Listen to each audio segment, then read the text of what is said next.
Guys, jadi kita bakal ngebahas salah satu saham yang jarang banget dibahas orang. Oke, kita nih terkenal untuk cari hidden gem ini guys ya. Oke, dan sebelum itu seperti biasa guys ya, gue sudah punya program ini. Oke, jadi kalau teman-teman yang pengen cari tahu lebih dalam informasinya, boleh langsung DM gue. Oke, ini program 1% ya. Kemarin udah pada, ya udah ada yang ambil sih program-program seperti ini ya dari gue semua. Mereka ada ambil ya. Jadi nanti ini gue kirimin ya buat kalian-kalian dari YouTube ya. Thank you ya warga-warga YouTube yang udah nge-support. Dan memang mereka itu secara wow sangat menjaga banget saham mereka, asetnya terutama ya. Karena mereka udah berpikiran bahwasannya kalau amin-amin kenapa-napa, mereka nggak usah jual aset lagi. Salut.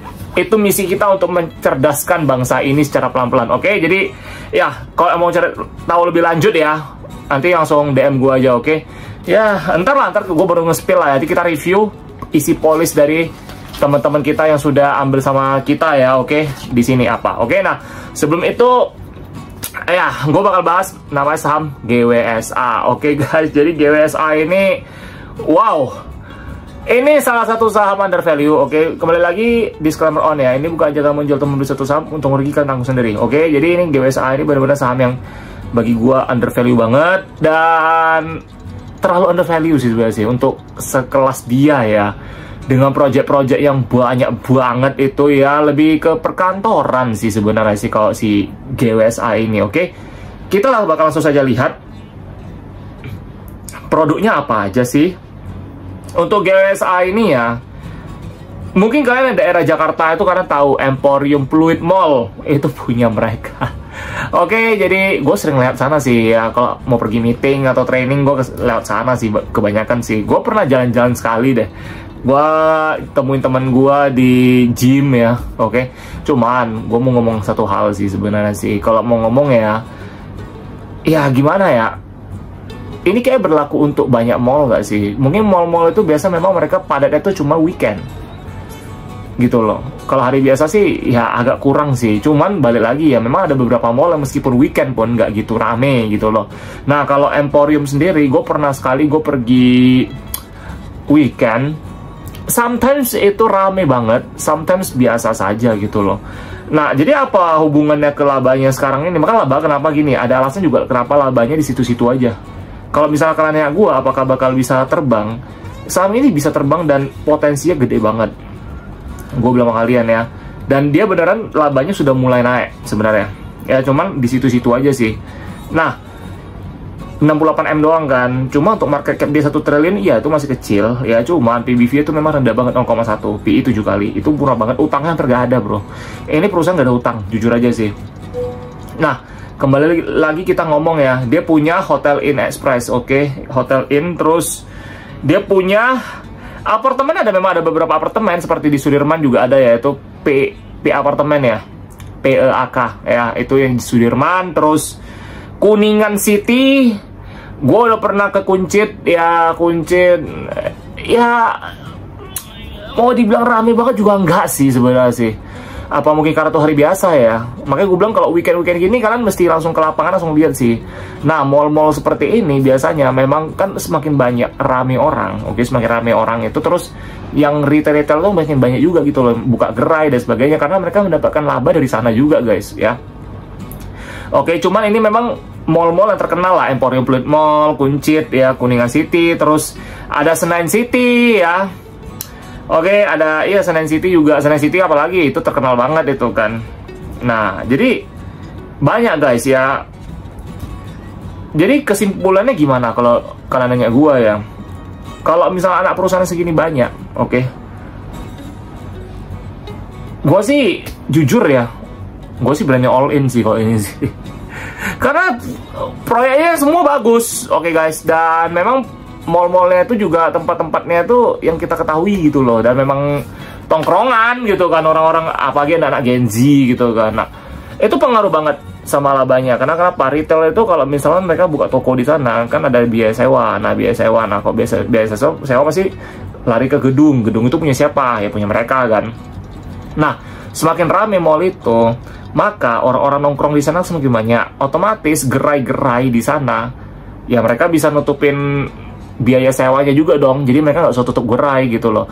Nah, seringkali kita ketemu bahwasannya ada beberapa mall atau tempat-tempat ya, kayak yang banyak retail ya, kadang mereka udah bisnisnya nggak jalan, sepi, dan juga mereka mesti bayar iuran tahunan untuk mallnya gitu kan, kayak biaya sewa kok iuran. Biaya sewa, oke, biaya sewa ke mallnya. Nah, kalau mereka memang udah nggak sanggup, mereka bakal tutup gerai. Di sana itu juga merugikan mall tersebut gitu sebenarnya sih. Jadi memang kalau mall juga kita mesti lihat-lihat juga sih ya, mall apa proyek dan sebagainya. Memang itu agak berat sih kalau menurut gue sih. Jadi gue pun ngerti sih, apalagi zaman-zaman sekarang ini ya, lebih banyak bisnis tongkrongan nggak sih? Makanya kenapa gue bilang mall yang rame itu yang banyak tongkrongannya gitu loh, anak-anak zaman sekarang gitu kan. Nah, kalau kalian nanya gue nih, Bang, jadi untuk valuasinya kira-kira berapa? Gua tuh paling jarang mau ngomong valuasi di sini, karena kalau gua ngomong valuasi berapa, gua udah kategori ngepom-pom. Jadi gua nggak mau, kalian boleh cari tahu sendiri gimana. Kan cara hitungnya udah gua ajarin, coba hitung sendiri aja. Yang pasti bangunan itu banyak banget ya, dan yang terkenal aja sih, kalian boleh hitung, kalian hitung asetnya berapa, kalian cari tahu. Oke, cuma kalau kalian nanya gua apakah prospek bagus. Kalau nggak salah Pak Loke Hong juga di sini kan, beliau pernah mention. Oke, beliau nggak ngomong barbar sih, belak-belakan sih sahamnya kan, tapi dia kan pernah nyenggol dikit dan kasih hints lah. Aku sih udah tahu sih dia di dalam sini sih. Oke, cuman ya seperti biasa, kok kalian mau ngikutin yang follow the giant, itu kan pasti itu butuh waktu. Kecuali kalau kalian bener-bener bisa tahan ya. Kalau gue sih nggak masalah, mau 10-20 tahun sih silakan aja sih. Kalau memang udah capai harga wajarnya ya gue jual gitu kan.